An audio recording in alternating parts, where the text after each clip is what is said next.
So thank you for coming. Can you tell us a little bit about who you are? Sure. My name is Marshall Brooks Sakani Hardwick. I'm from Seattle, Washington. Um, I have been living in New Orleans for 10 years. Ah, I am one of the more recent hires here at the store at Rubenstein's, or Rubenstein Brothers. And yeah, I love what I do. that's great. What brought you to New Orleans initially? I had recently graduated from St. John's University in New York City and didn't plan on living in New York long term. I moved back to my hometown in Seattle, and my girlfriend at the time got into Tulane grad school. And so I had some money saved up, and I initially was not considering moving here, but some things occurred. Well, she lost her hearing. The woman I was dating, she lost her hearing, Yeah. and so that kind of was more or less the driving force toward me uh, falling in love with New Orleans and her too. Yeah. It's very nice. Um, and so that's how I ended up here. And what kept me was the weather and the people, and just a side of um, the world that I found intriguing and that I had not experienced before. And it was a good way for me to thread the needle, um, thread the needle of what I was familiar with growing up, and then what I eventually found in New York. Both of those were, I would term them as extremes. And New Orleans was at the time, and at that time in particular in my life, was a nice balance. And so I stayed, and probably didn't really know how fast 10 years went by until moments like this. Yeah. And when did you get involved in retail? I suppose my previous job was retail, but it was food retail. It wasn't clothing retail. What Um, was it? What kind of food I retail? managed a Pinkberry for 5 or 6 years uptown New Orleans with the Stums. Love the Stums. Um, and yeah, I mean, I started there in my kind of like mid to late 20s, and I just loved New Orleans, and I was just trying to figure out how I could continue to live here. And I'm a hard worker, so they saw something in me and gave me some opportunities. And yeah, I was able to make a home for myself in New Orleans by, uh, you know, just being myself, which is all I ever have wanted to do in my life is just be me. And you know, it's worked. Yeah, that's great. That's wonderful. Yeah. It's a good thing. Um, so you were managing a Pinkberry, Mhm. and I'll just did you know, were you familiar with Rubenstein's at all? No. No. So I had been obviously to Canal Street, Mm-hmm. and I had walked past the store. Obviously, had looked in the windows. I had been inside the store, but only maybe once. Um, and when What was your sense of it at that time, if you remember? my sense of the store Yeah, yeah. that I didn't belong, Mm-hmm. if I'm honest. Yeah. Um, What about you? What about the store and you? Do you think did well, it I feel didn't. like it didn't I fit? certainly didn't dress like this, Uh huh. let alone it wasn't so much the prices, but it was the fact that I just did I didn't even know what a sport coat was or anything like that. So um, I just saw the nice clothes and I came inside and started looking around and I was like, I don't dress like this, so I left. Gotcha. But that was like my first impression. Uh huh. Even when Pinkberry was closing down, and it was like the last two days, Mm-hmm. and um, Mabel, uh, Mabel Marshall, I believe would her name would be. She was a big Pinkberry fan. And who's Mabel Marshall? Mabel Marshall is Allison Marshall's daughter, uh, David Rubenstein's granddaughter, and she was a big fan of Pinkberry. They live uptown, and one day Mabel just wanted some Pinkberry, and so it was one of the last days we were open. So her mom, Allison, brings her to the Pinkberry, and obviously it's very busy, and there's a lot going on, and I'm spinning a lot of plates, and I didn't have much time to socialize, even though I had been in that store and with that group, that family for a long time. And I did know a lot of people and I did have a lot of friends, but it was very busy. So I had my working hat on. But Allison took note of that and she asked me if I had interest in men's clothing and men's retail. I immediately told her no. I had no interest, but that was partially because I didn't know who she was, yeah. And I was very busy, yeah, trying to finish something that I had started, years before. Right. So on some level it was a little emotional, but on some level it was like you just have to attack what's in front of you, and the line's out the door, and there's kids dropping stuff all over the place, and you just gotta stay organized, and it's not the most glamorous work, but again, it's something that I love to do in an environment that I love to be in. So I was very busy. Yeah, so I didn't think anything of it. Like I said, when Allison asked the question, I was just like, no. And then I got back to work.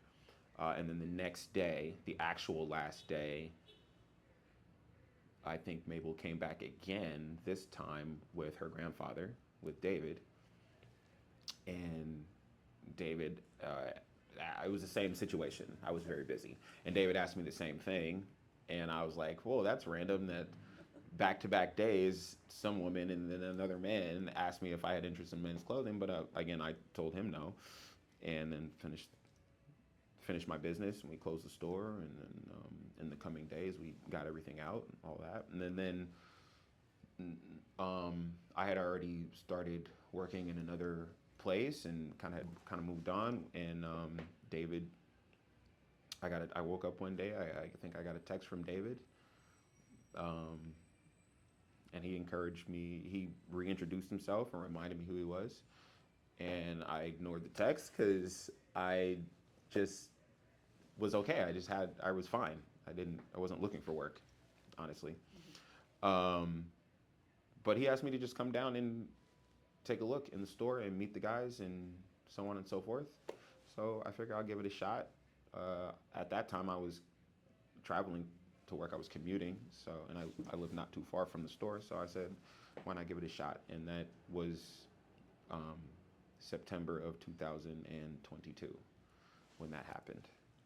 So yeah, I came down. I came in the store. I came into this exact room, and I spoke with Kenny, and I spoke with David, and David sold me hard. He sold me hard. He was very intent on letting me know the store's history and his vision for the future of it, their vision. And what appealed to you in that sales pitch? What was it that caught your attention? That's a good question. I would say mostly just the fact that it was an opportunity that wouldn't go away. It was an opportunity that literally walked through the door and walked up to me more than once. And so I figure it couldn't hurt to listen, couldn't hurt to come down and meet the people and see if it made sense, especially because, like I said, where I was coming from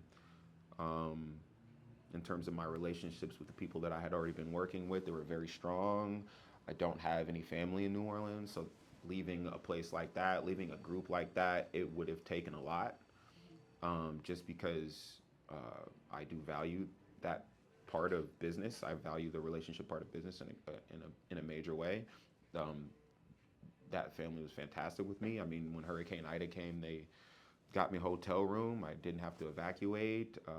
When my grandfather died, they bought my plane ticket to Boston to go to his funeral. So I was not going to leave them for just any job. Um, Did you talk to them about this opportunity? yeah, absolutely. They were the first people I ran it by, and they were fully supportive. Um, and I've always liked clothing. I really have always liked to, look nice, dress nice. In my own way.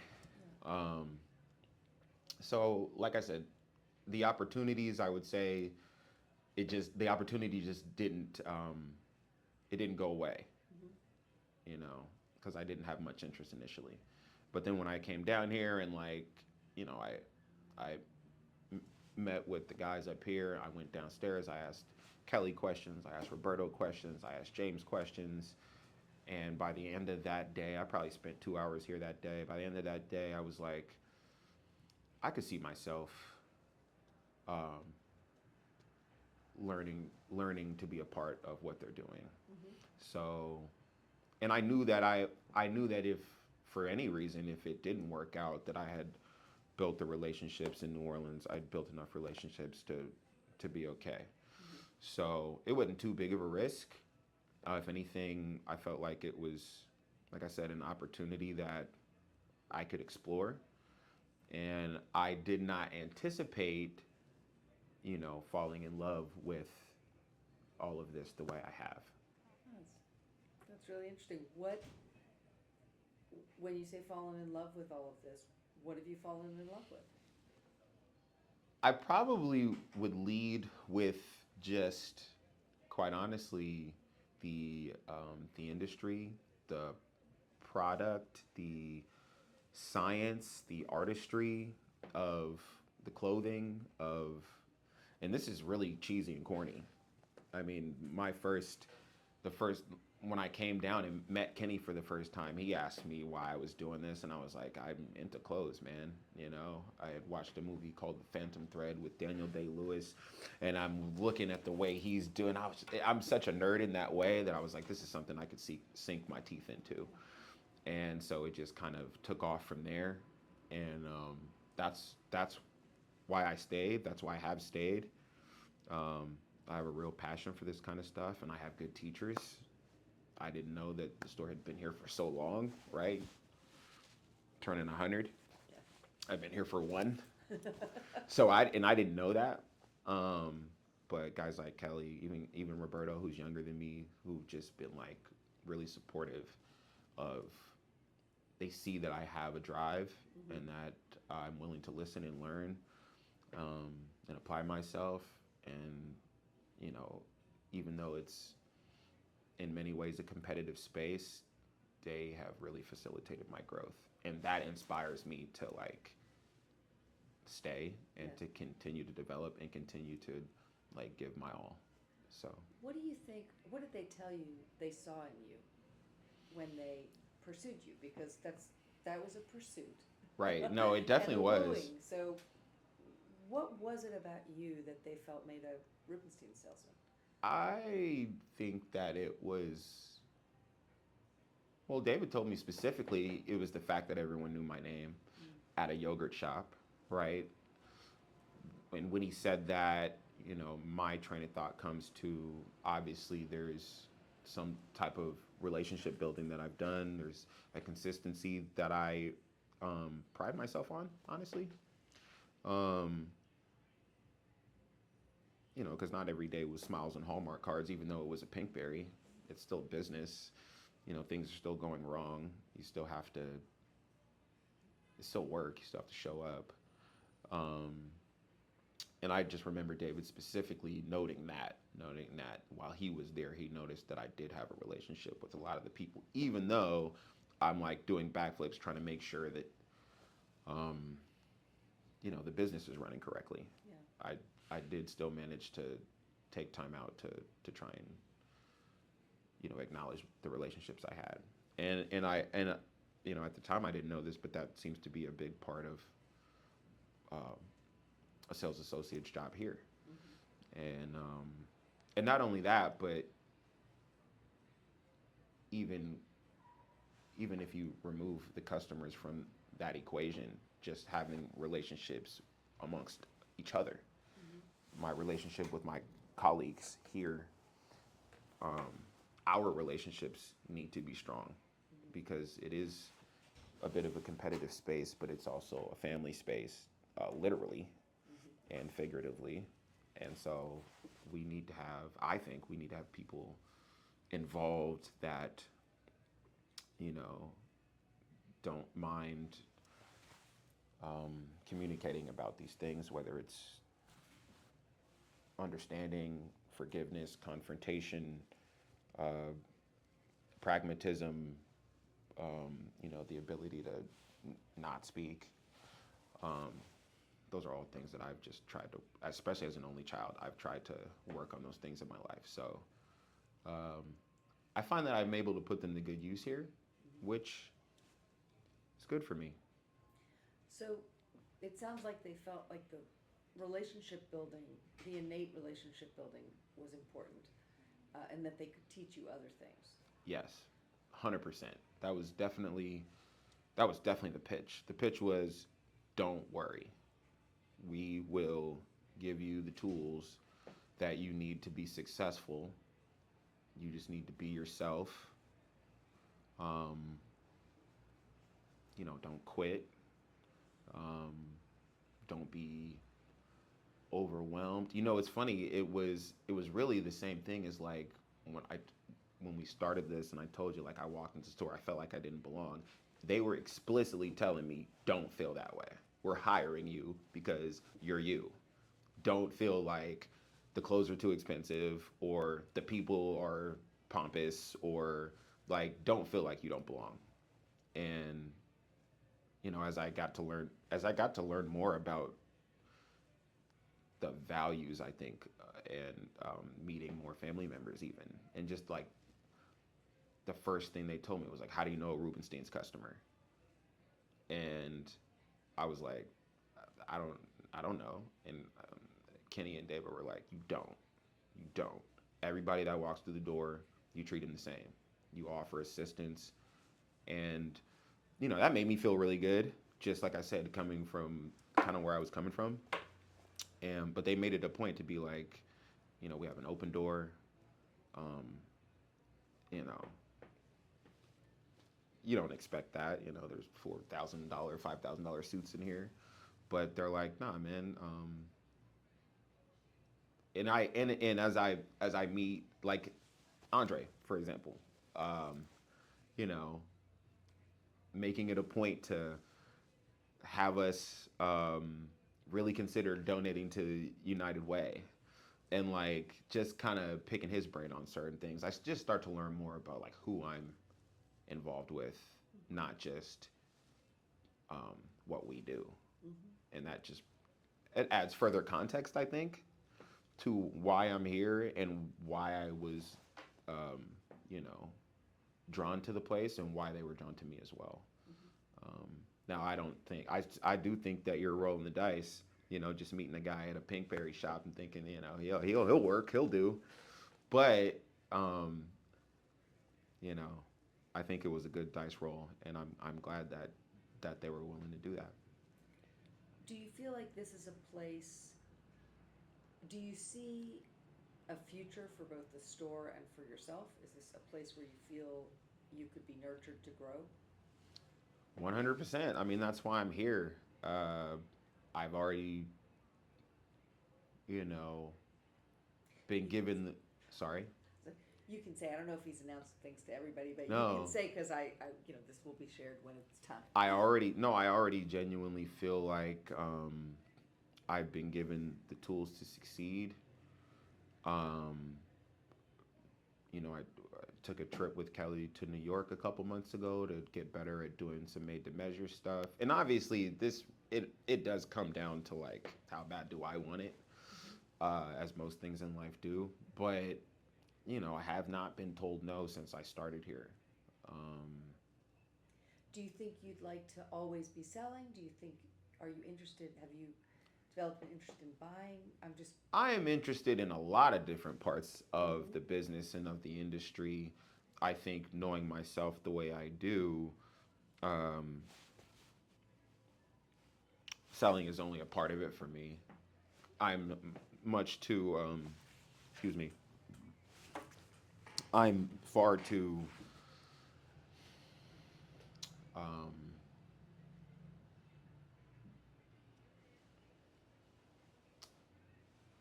complex of a person to just be selling all the time. I, you know, emotionally, that takes a very steady approach. Not every day is going to be your day. I'm very much like a momentum guy. I like to have um, things to do. I don't. Um, I don't see myself just selling, not at all. Now I do love it, but it's not the selling so much as it is the helping people that really drives me. So a guy comes in, he doesn't know his chest size, he doesn't know his neck measurement. He might be with his girlfriend, with his wife. Been 8 years since he bought a suit. They're visiting New Orleans. He's going out. They're going out. Right, dinner here. Um, he doesn't even like clothing that much. She dresses him. She's tired of seeing him in the same stuff. Like these are the dynamics that people oftentimes will come in with, and you spend an hour with them. You know, you put them up on the box. You know, you get them some champagne or something like that, and then they make a purchase, and immediately you see the guy walks out the store. His head is up high. He's holding his wife's hand. It's that kind of stuff. You can see the change in people from when they come in and they're just poking around and they're just looking into, okay, now you're in the environment. You've mingled with the salespeople. You've put on such nice clothing that your confidence has risen, and and you're on vacation, so you should be enjoying yourself. And I feel like I helped someone. It's a lot of the same reasons where I would at same thing at Pinkberry, where it's like people would either come to our business either because they were feeling good or they needed a pick me up. Nobody's coming to Pinkberry for a downer. All right, so don't. If you're the guy who's like, "What do you want?" then you're not the right person for this environment. And again, I had a preconceived notion almost about this place where it was like, it's so classy and so upscale that, you can't take a joke. You can't have fun. You can't be honest. And that just wasn't the case. I'm allowed to be myself. I feel like I contribute in very particular ways. And yeah, that's why I consider it a blessing. I consider it a blessing. why do you think clothes matters? And why do you think someone should, what do you, if someone says to you, well, I see you've got this is a nice suit for $2,000, but I can go over to other store and pick up a blue suit for That three actually hundred is a bucks. good Why does question. it matter? That's a really Right. good question. So, number one thing is quality, and not just quality, but longevity. Sure, you can go anywhere and get a suit that looks nice that day. That is very much possible. But if we're going to talk about something that is an investment, then there are factors, and without getting in even too deeply into it, it's like, um, you could say that about anything. Hell, soda pop. Soda pop's not even good for you, but there's definitely levels to it. You know what I mean? Like lollipops, frozen yogurt, nice old frozen yogurt. And then, when you're in that industry, I would walk past certain dessert places and wonder how are they making their product? How are they selling it? Are they keeping that place clean? Right? What's the bathroom look like? Like these are the nuts and bolts. Hell, people, excuse my language, people come in all the time, and yes, we sell clothing, but um, how often do you go into a place and receive a personal touch, right? So yeah, you can go anywhere and shop for pants, but how often do you go into a place and the guy brings you almost a magical ability to bring you the pant that you didn't even know you were looking for, right? And so that's what we do. That's what I try and do. That's what we try and do. Like I said, there is almost a science and an art to it, which I really enjoy. Um, and so yeah, like people come in all the time and they're like, I got a suit for whatever, doesn't even matter. But I do think that, especially getting to know the buyers the way I have, I do think that there's a very particular approach to our store and what we're looking to accomplish in terms of providing our customers with the best quality stuff we can that is for them. And then I truly believe that you can never look good too often.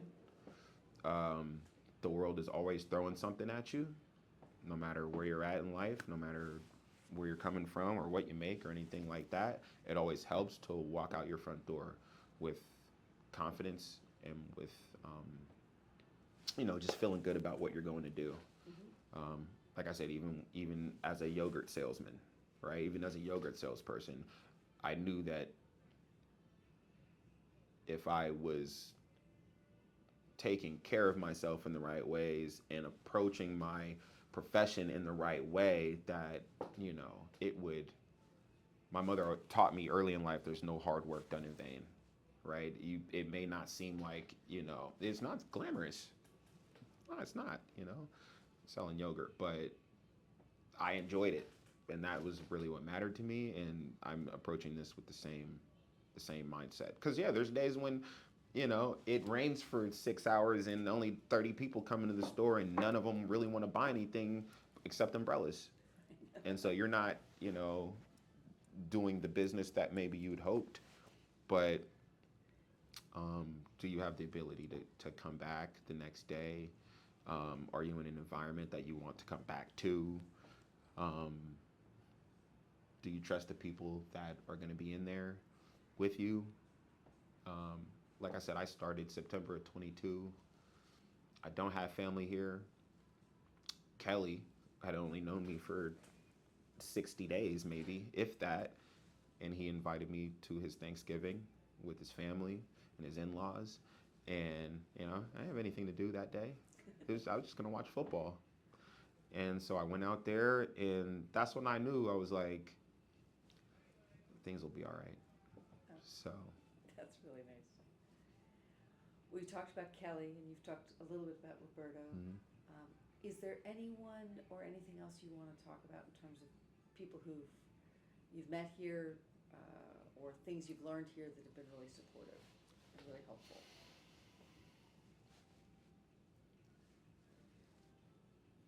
Those two in particular, for sure. Kenny, David, in his own way, and everyone in their own ways, I will say. Um, but certainly Kelly and Roberto. I mean, those guys. James, James actually gave me 2 pairs of shoes when I started because like I said, I didn't have, I didn't have anything. Yeah. I didn't have anything. And Pair of James shoes are nice shoes. they were nice shoes. And it's funny. So I was born in '88. He bought those shoes in 1996, and he gave them to me in the boxes. He still had the box, and they look great. Um, and they were Meslins. I hadn't heard of a Meslin, but they were like deer skin, and I got them at home. 2 nice pairs of shoes, one black, one burgundy, and it was stuff like that where I was like, yeah, I like this place. You know what I mean? And I wanna commit to it. In the ways that I know that I can, which was a personal decision. No one forced me to do that. It was really the environment that like brought it out of me, which tells me all I need to know, because I'm not the person to necessarily force it. I've done a really good job in my life I think of creating my own reality, kind of, and like knowing who I am. And Pinkberry is a perfect example of that for me, because like I said, nobody's patting you on the back for selling yogurt, but doing what I needed it to do. It was giving me a place that I wanted to be. It was keeping my lights on. Yeah. It was grooming me for something like this. I didn't know I was a good salesperson because I was selling yogurt. Yeah. It wasn't until, oh, well, hey, I can sell clothes.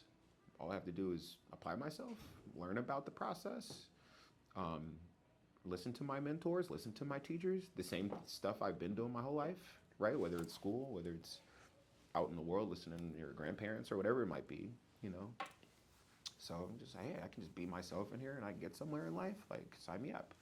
So, yeah, I see a future for myself here. Do you remember the 7 unknowns? Oh boy. Oh man, they was gonna walk in and type, price, size, model, color.